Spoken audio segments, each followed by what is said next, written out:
What is up, everyone? Welcome to ADC Sports Dallas Primetime. Hope you're having a great Tuesday night. Thank you for joining me. We have a lot to talk about. On tonight's show, we will take a look at the Dallas Cowboys game versus the Raiders. We will talk about one offense strength that, in my opinion, must change before the Thanksgiving game. We will also talk about the Raiders themselves, a not too early look because we usually do early looks on Tuesdays. But hey, this is a short week, so it might not be that early for a look at the next opponent. Then we'll talk about Jason Garrett, first NFL coach to be fired this season, and that is including coordinators, position coaches, and even head coaches. He's the first to be fired. We'll talk a little bit about that. And finally, we'll close the show with some thoughts on the MVP conversation because we briefly touched on it last night, but I have some more thoughts to share with you. What is up, Tom Down, his burner account? I don't know what Burner does. Like, I imagine that Burner goes, either he has a great creativity, and I respect that, or he goes looking for Chuck Norris jokes and then just changes the Parsons name and then replaces the Chuck Norris name with Michael Parsons. This is today's comment. When Microsoft sends updates to Parsons' computer, they accept his terms and conditions. Shout out to Burner account. Also, what is up, Asmodeus, Tommy, Dallas, Junk, Modelo Time. I see you guys. Also, Charlene Evans. Also shouting out Stevie Mack, who, as always, is reminding you to hit that like button and, of course, share the show if you're watching on Facebook, YouTube, or Twitter. Burner account also has a question that I don't know that I can answer that. He says, how did it only take the Giants 26 games to get rid of Jason Garrett, and it took Dallas a decade? Hey, listen, I don't know why the Cowboys took so long in firing Jason Garrett. It's unfortunate that he's moving on from the Giants. Like, it sucks. I know we have our feelings on Jason Garrett, but at the end of the day, you know, the holidays are right around the corner, and it kind of sucks that he got fired. But you cannot question why the Giants did that, right? Like, it was just a matter of time. Season low in yards per play, in points per game, and in first downs for the Giants on Monday night, after losing 30-10 to the Tampa Bay Bucks. Junior Leos says, Jason Garrett got fired. Wouldn't be surprised if the Cowboys get him back. I would be surprised. I know I have seen this around social media. I understand the logic behind it. I don't know how healthy it would be, though. Listen, Jason Garrett, I don't know if he's a proud guy or not, but even if you don't have like that negative pride on you, I don't know how healthy it would be for the Dallas Cowboys organization to bring him back. And I know that the argument has been, hey, he's a good talent evaluator and stuff like that, but I just don't know if it's worth it. I don't know that he's good enough to bring him back and have that awkward situation in the front office. But yeah, I have seen that comment. I know that John Williams from Inside the Star, for example, threw it out on Twitter. Dan Rupert as well. I get their logic. I'm not going to lie. I get it, but I was a little bit surprised with it. I don't think that the Cowboys bring him back at all. But anyways, guys, now that more of you are here, let's get ready to start the show officially. Here we go.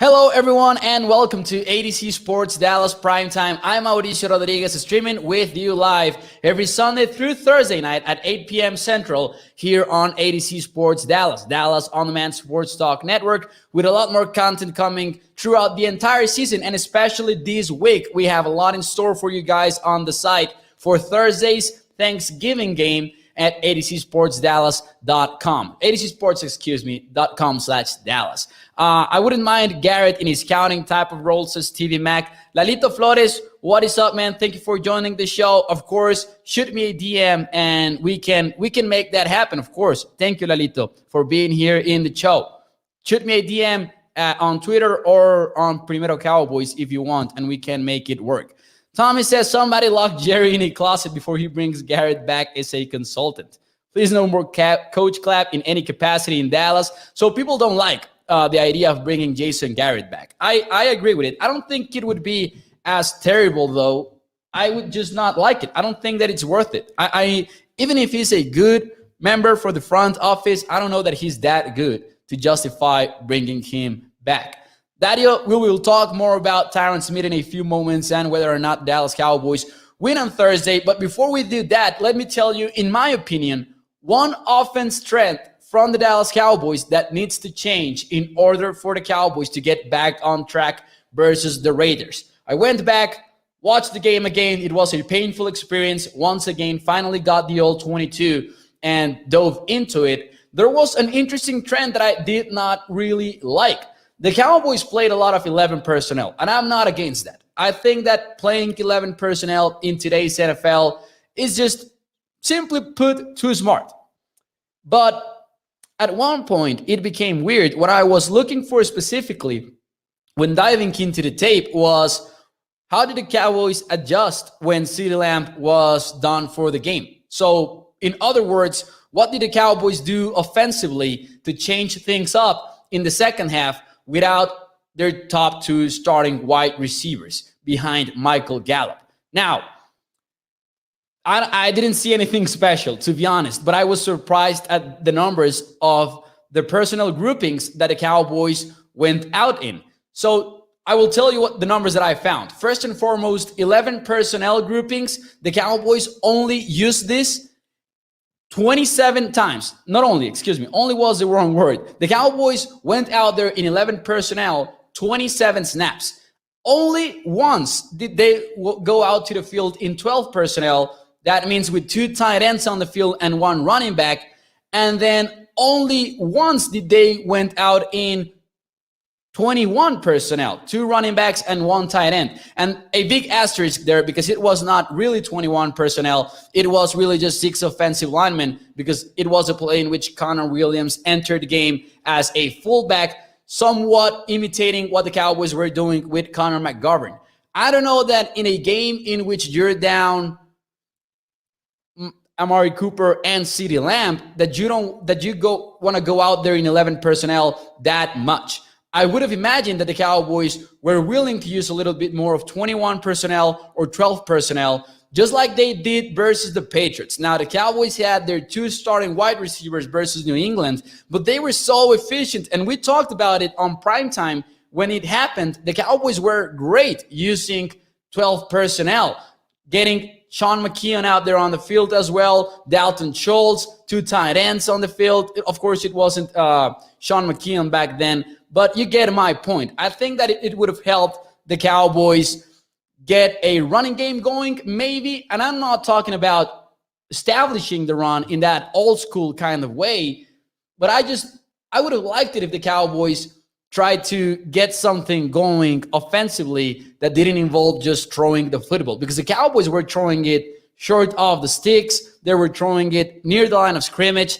I think that the Cowboys felt a little bit too adjust once they lost CeeDee Lamb. And I think that the main concern for the Cowboys throughout the entire game should have been the execution. But I also think that the game planning and Kellen Moore and play calling were an issue as well, especially in the second half.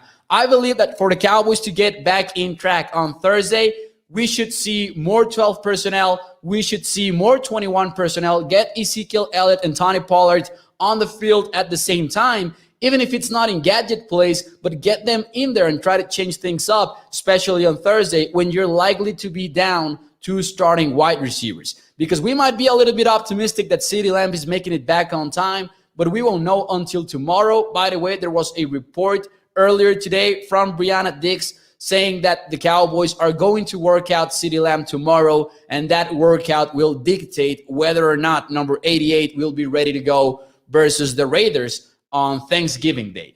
But it's more than likely. It's more than likely than that it's not happening, probably. So anyways, shout out to Charlene Evans, by the way. Thank you for your donation and your comment. Mauricio, your content is always appreciated. Evening and morning shows are awesome. Today is salute to Stevie Mac for doing a great job as moderator. That is absolutely well deserved. Thank you to Charlene Evans, and also shout out to Stevie Mac, because Charlene makes a great point. Stevie Mac deserves all of the respect.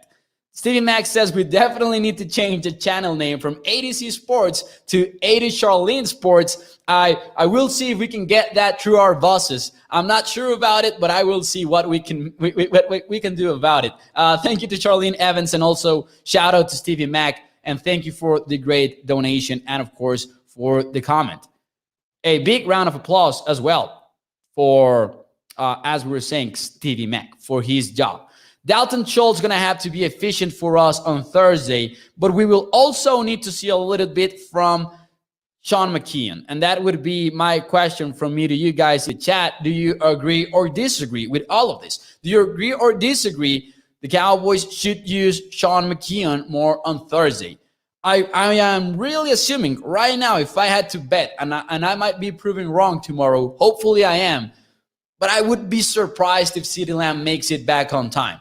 I'm not ruling it out. I'm not ruling it out because, hey, everything is possible. And at the end of the day, we talked about a concussion protocol last night. It is technically possible for him to make it back. There is not a set amount of days that he has in order to come back, but rather there are 5 steps in the concussion protocol for him to be cleared. I'm not sure that CeeDee Lamb makes it back on time. So I would assume that the Cowboys will use a little bit more of Sean McKeon and a little bit more of Tony Pollard and Ezekiel Elliott at the same time. To me, it is honestly quite unacceptable that the Cowboys went out there to the field in 11 personnel all of the second half except for 2 plays, because that was it. They were in 11 personnel throughout the entire second half except for 2 plays. When you are down Amari Cooper and CeeDee Lamb, I honestly believe that is somewhat unacceptable. And I think this relates a little bit to what we were talking about last night, a lesson to be learned for Kellen Moore. 2020, he dealt with some injuries, of course, at the quarterback position, but that is different than adjusting week to week in a season in which you are actually a contender with a starting quarterback, and that you are out there adjusting for example, wide receiver absences. So hopefully the Cowboys are able to turn the page versus the Raiders and use a little bit more of their strengths on offense instead of, fully trusting Cedric Wilson, Noah Brown, and even Malik Turner. Because I know that we were somewhat upset at Noah Brown for the drops that he had versus the Chiefs. But at the end of the day, should we really be asking that much from Noah Brown? I know they're pro players. I know we're expecting them to make that catch. But at the end of the day, I don't think that is what decided the game versus Kansas City. Anyways, of course, many people are agreeing in the chat. Yes, use him more, especially in the pass game. Missing Yarwin right now. Dario says utilize the tight end more across the middle. Joel Wilson says agree. And the seam might be a big area of the game versus the Raiders, by the way, on Thursday's game, because the Raiders are a cover 3 team first and foremost. Their defensive coordinator is Gus Bradley. So the seams will be big on Thursday's game, I believe. Run the ball, says Joel Wilson. I think so too. Zeke and Pollard together. Why are we not running clock management, says Joel Wilson. And I know that clock management has been an issue for Mike McCarthy ever since he has been a head coach, maybe in the NFL. It is something that has always been pointed out as a weakness of his. I've shared my thoughts, though, on Twitter and on here, actually, on the show, that towards the end of the first half, when the Cowboys actually throw that interception to CeeDee Lamb in the play in which he was concussed, I am not all anti, not asking for the timeout. I think that the Cowboys should have done so, but I don't necessarily hate it, because I do think that it was about the Cowboys liking what the Kansas City Chiefs defense was showing, right? They had a single high safety. The Cowboys play a 4 verticals concept on that interception. And I don't hate the Cowboys betting on Dak Prescott and CeeDee Lamb. They were aiming for a one-on-one situation in the end zone with number 88. It is the best, probably the best wide receiver available for the Cowboys at that moment. You want to put the game in the hands of two of your best offensive players? Hey, I'm all for it. Go for it. But Dak Prescott underthrows the ball clearly, forces the throw, and CeeDee Lamb fails to gain any kind of separation. So just an overall bad play, but I don't hate the Cowboys' decision to bet on these two guys in order to put the game a little bit closer in the scoreboard. Stevie Mack says regarding the Sean McKeon talk, even if it's just as a blocker to help the O-line out. And this is the key aspect of it. I agree with what Stevie Mack is saying. You're not necessarily putting Sean McKeon on that formation in order for him to be a pass catcher. But the 12 personnel side of things, you might just be doing it to help the pass protection out. Tyron Smith will be back on Thursday. It is more than likely, I believe. That is the expectation right now. He's practicing. By the way, he was a full participant on today's practice. So with Tyron Smith back, if you can get some 12 personnel involved in the run game, I would really appreciate it. I think that would be interesting.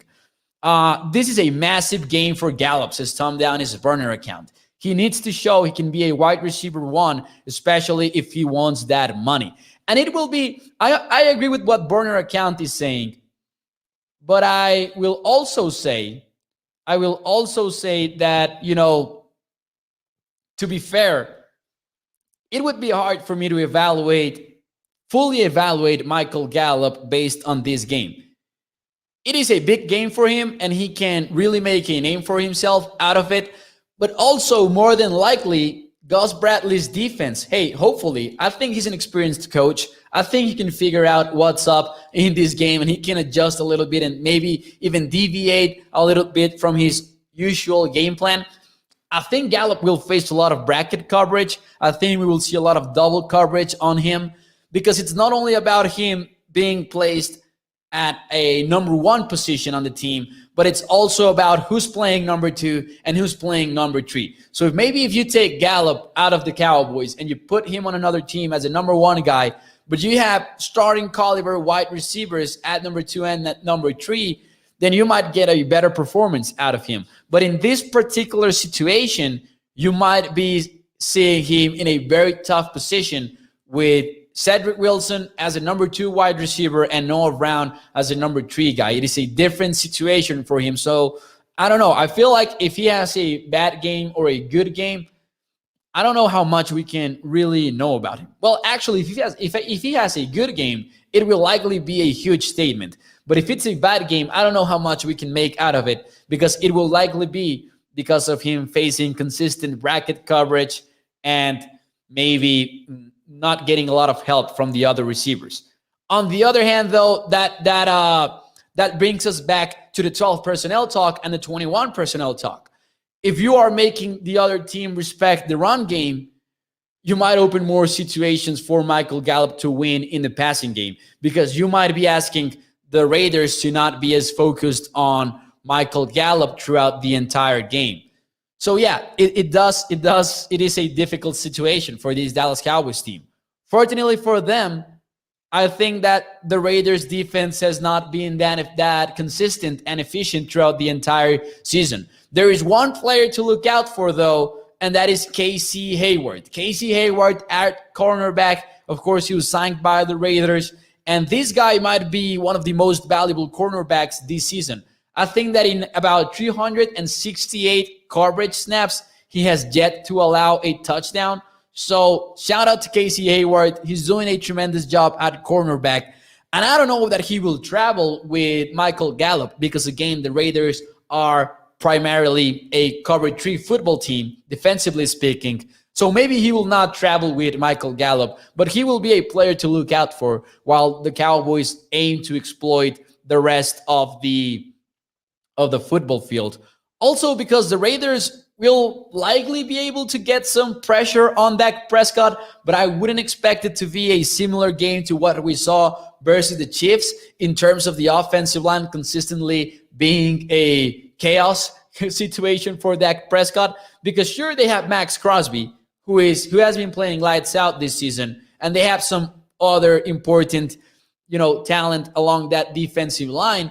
But I don't know that the Cowboys will be in a similar situation because one, we are betting on Tyron Smith to be back. Two, Steve Spagnuolo was so aggressive with the blitzes and the Cowboys were apparently not ready for it. I would hope that the Cowboys are ready for that if Gus Bradley is out there to be aggressive on this game, which seems a little bit unlikely in my opinion. But anyways, I think that the Cowboys will have a better matchup on this game in the offensive line, especially because of Tyron Smith, though. That is the number one thing. Do a little less eye color. Know what I mean, says Garrett. I would assume that maybe he means, maybe I'm wrong. And if I am, excuse me, because I'm not entirely sure if this is it. But maybe, don't get too fancy with the offense. I don't know if that's what Garth was meaning. Micah at Mike or Edge on Thursday or both, says Dallas Young. Good question from Dallas Young. And this actually might shed a little bit of light on it. And I was surprised by this stat. I actually had to go back and I looked for 3 different websites because I thought that I was reading these stats a little bit wrong because I was so surprised with these numbers. Last week versus the Bengals, when the Raiders got blown out in the fourth quarter, because if you take a look at that game closely, you will see that the Raiders were being competitive versus Cincinnati. They're in a 3-game losing streak, by the way. And for the Raiders, it's not much about how they've looked in terms of health like the Cowboys, that they've been dealing with a lot of injuries. The Raiders, I think it has been more about the mental side of things for the team. The John Gruden scandal, the Henry Ruggs, so unfortunate accident, all of that has impacted the Raiders one way or another. Derek Carr, in my opinion, has been so impressive when speaking to the media, when speaking to the players, and he has shown what kind of a leader he is. But on the football field, he is in a bad streak of games. He has not looked the same in the past 3 games for the Raiders. So the Raiders need to get back in terms of offensive production and defensive consistency, in my opinion. One of the problems for the Raiders was versus the Bengals, their wide receivers saw only 6 targets. That number is right. 6 targets. I had to go to 3 different websites to confirm this and be sure that I was not messing up something when I talked to you about it on the show, because I was so impressed by these numbers. And here are the actual numbers. Darren Waller, tight end, one of the best in the NFL and one of the most dangerous players for this Cowboys game in particular. Darren Waller had 8 targets. Hunter Renfrow had 4 targets and Zay Jones had 2 targets. So Hunter Renfrow and Zay Jones were the only 2 wide receivers on the Raiders who saw any kind of passing target last Sunday. That is not how you're going to produce on offense. I think we would all agree on that. The rest of the targets were 7 for Josh Jacobs, 2 for tight end Foster Moreau, and 2 for Kenyan Drake. So not great for the Raiders offense. Hopefully that happens, though. Hopefully that changes, in my opinion, for the Raiders. Like, if I were a Raiders fan, I would be aiming for this to change. I didn't mean hopefully from a Dallas Cowboys perspective. I apologize for that. I tripped there. But anyways, for the 5th week in a row, we get a D-Law is close, says APJ. Shout out to Cowboys Corner. Thank you for being here in the show. I appreciate you. Julian Webb saying, with no lamp, Dallas should run their wide receivers out of a stack posting so they will not get pressed and can create pick routes. Run routes between the zones, says Daddy Puig. Garth Everton says, like your show, though. Shout out to Garth, and thank you for being here. I failed to see if I got a clarification in that comment. I'm sorry for not reading that right. Jesse Science said, offensive line needs to step it up and Cowboys will win the rest of the games. And actually, here we go, by the way. Question for you guys in the chat. On a scale from 1 to 10, how confident are you on the Cowboys getting back on track versus the Raiders? How confident are you on the Cowboys getting back on track this Thursday on a scale from 1 to 10? It might be a difficult question because recency bias might get in the way, but the Cowboys are 7-point favorites this Thursday. We are expecting the Cowboys to play without Amari Cooper. That is a fact. And we're also expecting the Cowboys to play without CeeDee Lamb as he continues to fight the concussion protocol, right? So a lot of varied answers right out of the gate. Stevie Mack with the specific answer, 7.23. He had to get the calculator out in order to reach that conclusion. I appreciate the accuracy from Stevie Mack. Jessica says 7. Peter goes with 7. That's more or less the same. Jesse says, who cares about the Raiders? Let's talk Cowboys. Hey, listen, the Cowboys are not playing alone out there. I understand your point, but here in Primetime, we always like to look at the opponent and look what the Cowboys challenge is. That's why we care about the Raiders, because the Cowboys are actually playing them 2 days from now. 10 says Gregory. Barrel Killer says 10. Mr. Fantasy Football goes with a low 6. Cowboys Nation goes with very confident. Garth goes with 9. Dario, you should have put 10, my man. He says 9.99. And Tom Down, his burner account, goes, I'll let you know tomorrow after the injury report comes out. I will say an 8. And of course, it also has to do with the injury report. Mr. Fantasy Football, indeed, the game is on Thanksgiving at 3:25 p.m. Central Time. I will go with an 8. Listen, I think that the Cowboys get back on track. I think that the Cowboys will look like clearly the best team on the football field on Thursday. But the thing that I'm most concerned about is the Cowboys getting something going on offense without their top 2 wide receivers. But I'm going to trust Kellen Moore. I know that we were not very happy with Kellen Moore and the offense in general on Sunday, but I will take more into consideration what has gone on most of the games for the Dallas Cowboys, and that has been a week-to-week aggressive adjustment from the Cowboys offense to the opponents that they're facing. So I don't know if that, my hypothesis, as we were talking about earlier on the show, is that the Cowboys will use a lot more of 21 personnel and 12 personnel. I'm not sure if that's exactly the route that Kellen Moore will take on this game, but I fully trust him and Mike McCarthy and, of course, Joe Philbin to get this team back on track. Listen, Dalton Schultz has been a good tight end for the Cowboys so far. We trust Michael Gallup to get at least some double coverage thrown his way. And we've also seen Cedric Wilson be quite clutch for the Cowboys in 2021. Maybe not a lot on Sunday, but now the Cowboys are ready for this. That should be different. The Sunday game was on the road versus the Chiefs against a resurging defense. The Cowboys didn't know until Friday that they were not playing with Amari Cooper. The Cowboys maybe didn't know about Tyron Smith not playing either. We will not be sure about that, maybe ever. But I think that the Cowboys maybe were a little bit optimistic in getting Tyron Smith back on Sunday and then decided to be conservative and not get him back until the short week game, which is the Raiders one. Try to avoid that short week effect. Against the Broncos and Chiefs, I heard McCarthy in his presser say they spent a lot more time watching film because it's an uncommon opponent. Both games will look like crap. Maybe practice more, says APJ. I don't know. I really don't. I'm sorry. I usually tend to think that we overthink things like that, but APJ might be onto something with his comment. He might be onto something. Now, beat Washington, right? Says Tom down his burner account. Well, maybe I missed something in the chat. But let's be worried about Washington later. Maybe I missed something in the chat though. Pete Schultze, says TV Mac. Hey, yes, sir.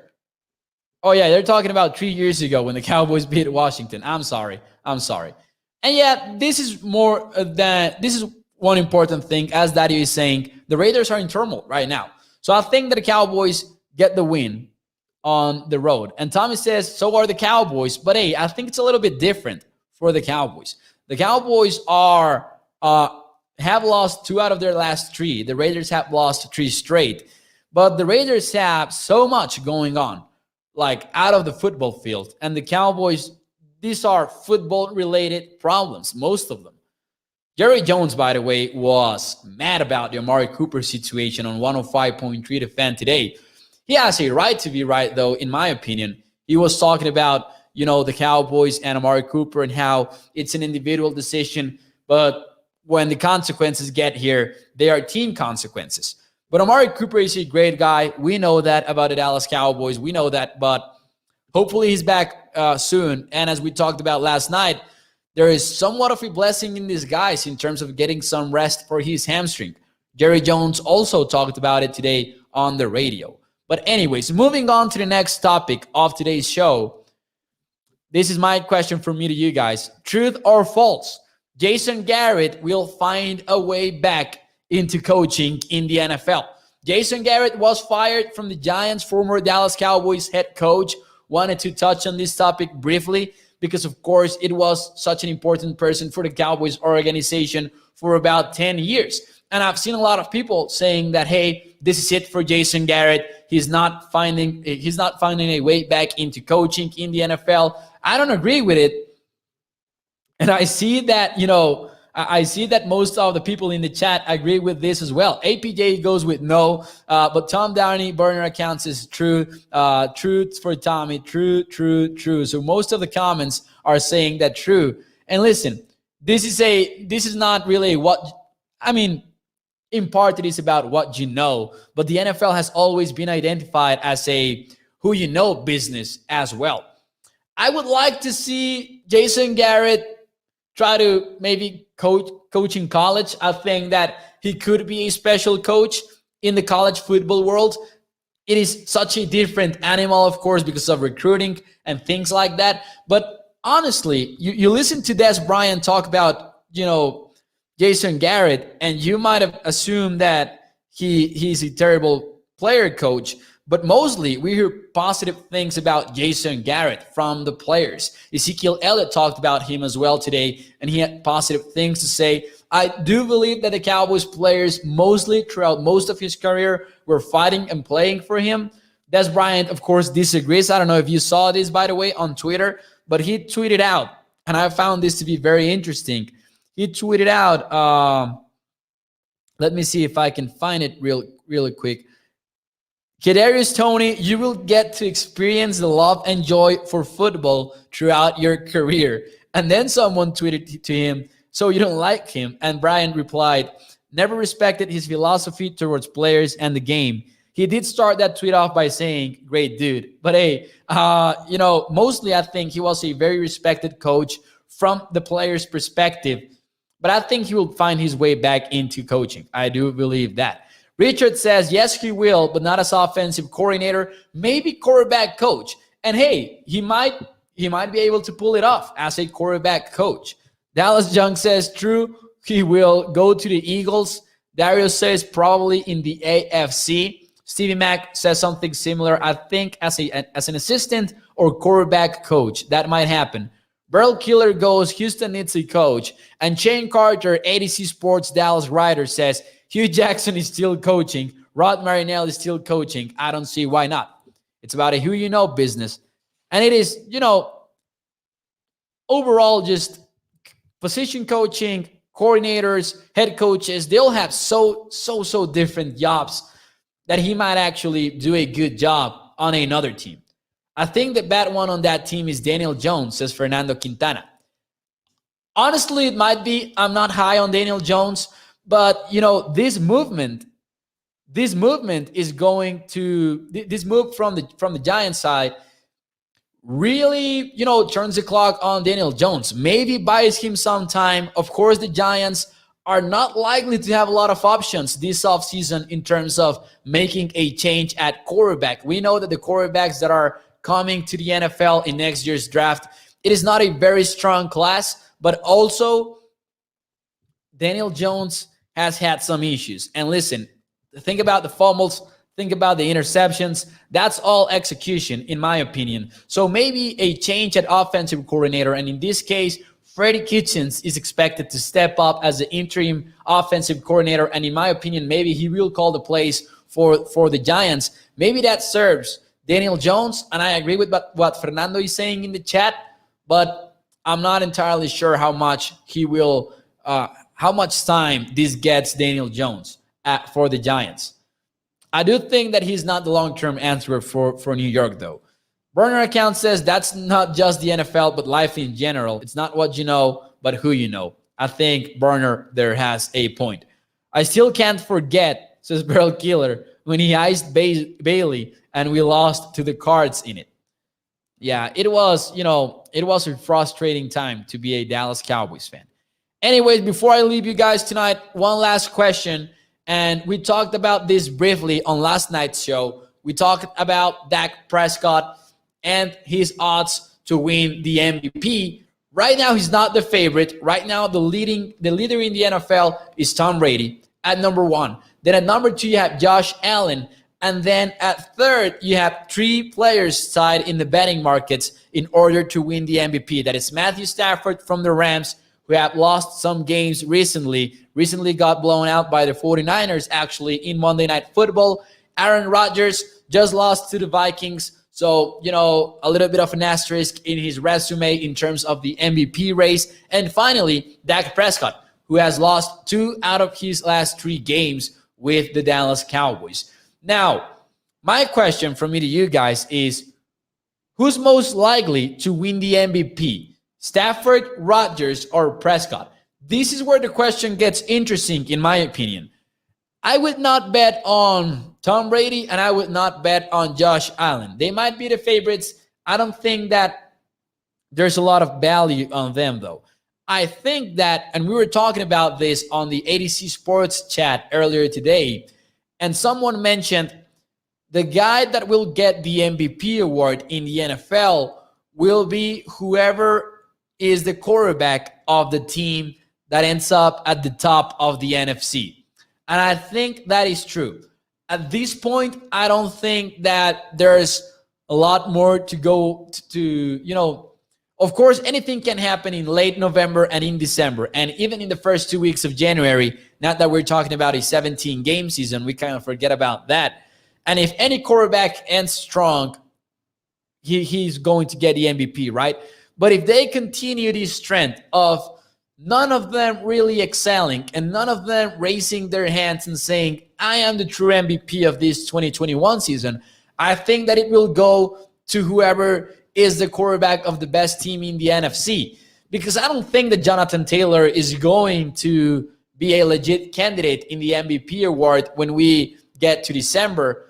I don't think that will be the case just because he's a running back, not because I hate Jonathan Taylor or anything like that. But this question of who is more likely to win the MVP might also be a question on who is more likely to end up as a number 1 team in the NFC. Will it be the Rams, the Packers, and the Cowboys?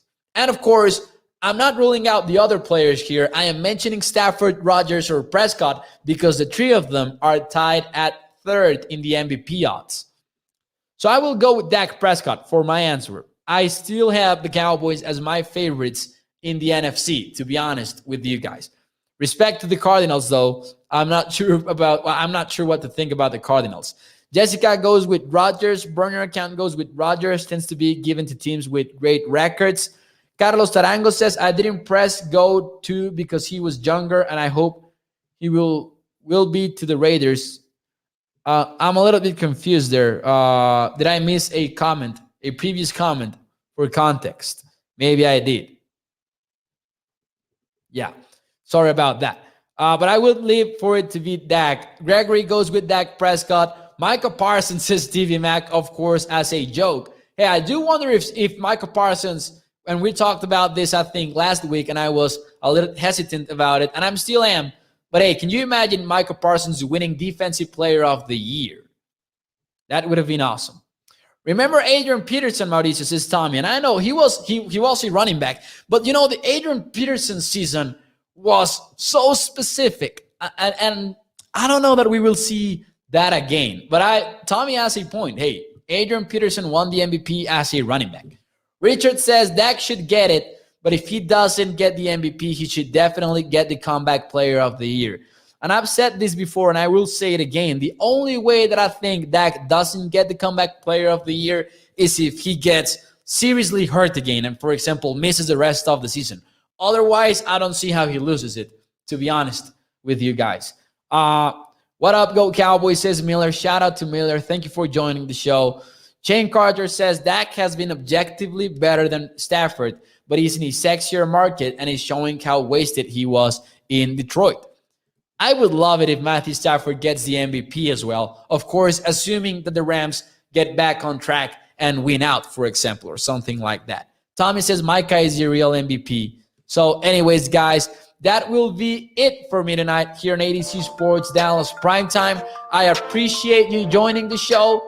Make sure you check out adcsports.com/Dallas for more Cowboys content. More articles from Colt Patterson, from Shane Carter, Adam Holt, Ian and Alec Cashew also do a tremendous job covering the Dallas Mavericks. Make sure you check that out at adcsports.com/Dallas. Feral Killer says, I'm not happy with anything but the Super Bowl. It's Super Bowl or bust. Hey, listen, I understand that. Let's see what the Cowboys do on Thursday. Let's try to get them back on track before, though. And we'll talk more about this tomorrow night. We usually do that on Thursdays, but tomorrow we will have Betting the Cowboys. We will have the game prediction in blind recap fashion, as always, here on Primetime. And we will also have one cool thing.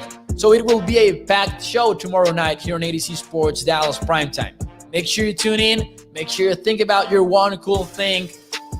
And make sure you comment it on tomorrow's show here on Primetime. Thank you guys for joining me. Make sure you check out adcsports.com/Dallas. Hope you have a great Tuesday night. I'm watching Dune. I'm watching the Dune movie in a few minutes. So wish me luck. I know I'm a little bit late to it, but I'm really wondering how awesome it is because I've seen some very good reviews on it. Also, thank you to Tom Downey's burner account for the good luck on the exams. We might need it. Now, I'm kidding. I usually nail my exams. I'm pretty good at them. Anyways, guys, thank you for joining me. My name is Mauricio Rodriguez, your ADC Sports Dallas Primetime host. I will see you tomorrow night, 8 p.m. Central. Thank you, guys.